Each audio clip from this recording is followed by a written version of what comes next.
Bonjour à toutes et à tous. Aujourd'hui, pour ce premier numéro de Rendez-vous derrière la caméra, je vous propose de découvrir ou de redécouvrir en quelques minutes la douce et talentueuse réalisatrice Agnès Varda, qui nous a malheureusement quittés il y a un an.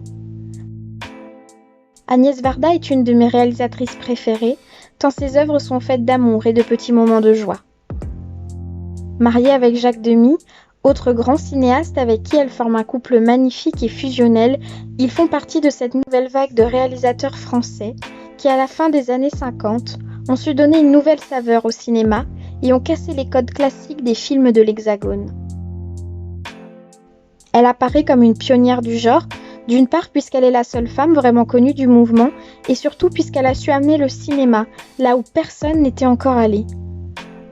Plasticienne de formation, les films d'Agnès Varda sont comme une promenade dans ses songes, avec des formes, des reflets, des envies, des couleurs. Elle nous entraîne dans ses souvenirs, dans ses réflexions, toujours avec douceur. Elle réalise quelques autobiographies comme Les plages, sorties en 2008, où elle entraîne le spectateur pour un road trip autour des plages de son enfance. Ou encore Varda par Agnès, son dernier film où elle invite cette fois le spectateur à un ultime voyage dans le temps, autour de son univers et de sa filmographie, comme un au revoir et un hommage final à son public.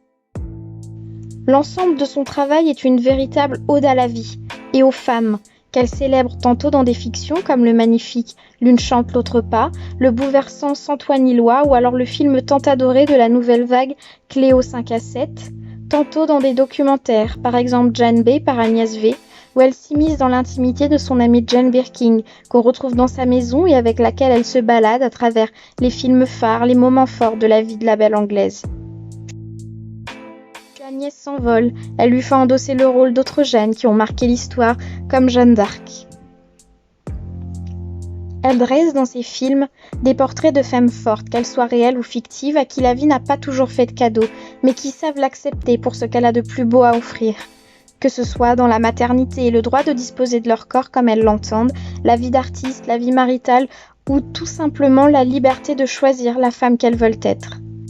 Mais Agnès Varda est aussi une artiste engagée sur la question du racisme notamment, et donne la parole aux opprimés comme le court-métrage qu'elle réalise à la fin des années 60 sur les Black Panthers, un mouvement radical afro-américain, marxiste et révolutionnaire qui prône l'autodéfense face à la violence policière à l'encontre des gens de la communauté. Elle se rend aussi à Cuba et signe Salut les Cubains en 1963, un film photographique regroupant des clichés pris 4 ans après la révolution cubaine. Elle fait l'état des lieux du pays et donne à voir un peuple simple et joyeux. À travers toute sa filmographie, Agnès Varda a voulu donner la possibilité d'entrevoir un monde de paix, d'équité et de tolérance.